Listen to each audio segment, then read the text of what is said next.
Mummy મેં તો કશું પાકું પણ નથી કર્યું. મેં પેપરમાં સારું લખ્યું પણ નતું. મારા માર્ક્સ કેવી રીતે આવશે? Mummy sorry.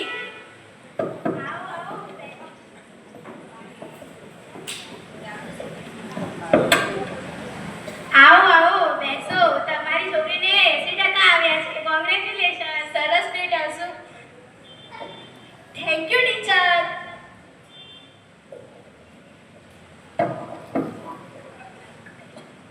ત્યાર પછી બીજો વિદ્યાર્થી તેની માતા સાથે આવે છે.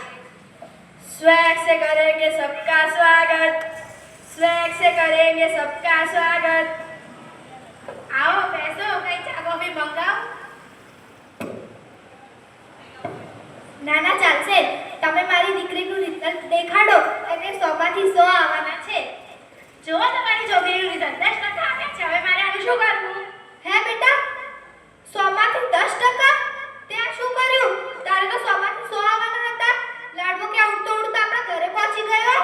ઘરે ગયો તો કચરા પોતા કરતો તો દેખાયો ના હોત. અરે એવી રીતે તો કઈ ના દેખાય. તો ચશ્મા શેના માટે છે? દેખાવ ના. તું તો કશું સમજતી જ નથી. આ શું? ગુજરાતીમાં 2, ગણિતમાં 1, સંસ્કૃતમાં 3, અંગ્રેજીમાં 1, સાવીમાં તો લાડવો આવ્યો છે. ખાઈ જા. હિન્દીમાં 2 અને વિજ્ઞાનમાં 1 આવે છે. અને તમને ખબર છે એની બાજુમાં જે છોકરી બેઠી છે એ પણ આની જોડે બહુ મસ્તી કરે છે. તો એને તો 80% આવ્યા છે. અરે તને ખબર નથી પડતી? તારા બાજુમાં એ બેસે છે તો તું એના અંદર જુતી નથી કે શું? જોતી તો હતી પણ કીડા મકોડા દેખાતા હતા. શું દેખ? અરે તને કેવી રીતે સમજાવવાની? કશું તો થોડું તો ઉકલાતું હશે કે નહીં?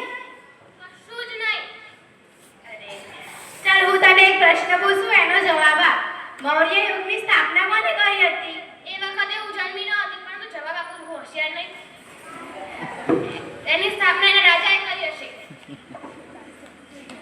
રાજાએ તો કરી પણ રાજાનું નામ હશે ને? રાજાનું નામ એની ફઈએ પાડશે હશે જ ને.